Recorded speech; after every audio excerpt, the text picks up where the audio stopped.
very good day to you. I want to speak to you about one ingredient that will save your marriage. That's right. You know, it disturbs me when I hear about the divorce rate climbing. Folks, we've got to put a stop to it.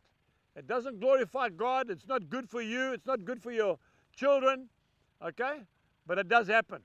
And what is that ingredient, Angus? It is love. Oh, come on, Angus, tell us something else. No, it's love. 1 Corinthians chapter 13, the most famous chapter in the whole Bible. It's all about love. And that's what we need to start to exercise. We need to exercise the love of Christ in our marriage, in our family. We need to die to self, because that's the problem. You know, me, myself, I've got my views, I've got my opinion. That's okay. When you get married, you need to put them aside. It's the family that's important. If we go to 1 Corinthians chapter 13, listen to this. Though I speak with the tongues of men and of angels, but I do not have love, I have become as a sounding brass or a clanging cymbal.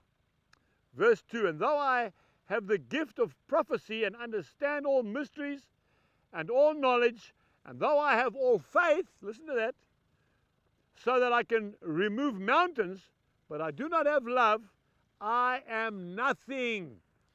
Folks, we need to love each other. It's simple as that. Listen to this. And though I bestow all my goods to feed the poor, and though I give my body to be burned, but have not love, it profits me nothing. Folks, you can buy your spouse all the finest motor cars, furniture, houses, but if you don't love them, it's not going to work. I'm telling you now, you can do whatever you like for your husband. If you don't love him, it's not going to work. Listen to this. Love suffers long and is kind. Love does not envy. Love does not parade itself. It is not arrogant, puffed up. Folks, I want to say to you, don't show up your spouse, your loved one, in public. If your husband gets it wrong, doesn't matter. Speak to him afterwards. If your wife has quoted the wrong scripture at Bible study, so what? Leave it. It just undoes everything. There are certain things that you talk about at home. You don't speak about them in public, because what you're doing is shooting yourself in the foot, in actual fact. The same thing applies with your children. Don't show your children up in public. If they're doing something wrong, speak to them at home. Build up your family.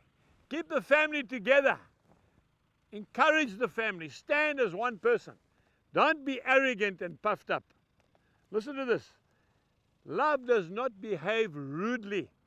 I want to say to you, man, it breaks my heart when I see a man not treating his wife like a lady.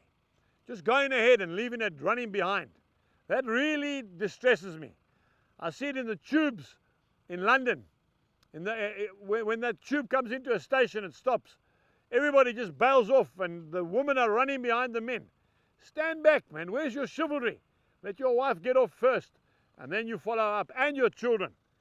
Okay? Does not behave rudely. Does not seek its own. Don't be self-centered. Okay? When you got married, you made a decision.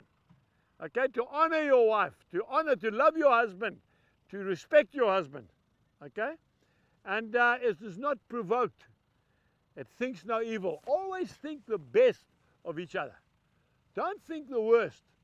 Give your loved one the benefit of the doubt. Don't listen to what other people say about your partner. Ask them yourself. Say to your wife, is that the way it is? And she'll probably tell you it's not. Okay? People like to stir the pot, as it were. Sit down and talk to each other. Love each other, pray for each other, and I'm telling you, that marriage will be healed. And you'll be able to carry on together. You made a promise. The promise remains. Until next time, love each other. Goodbye. For more information, please visit angusbuchan.com.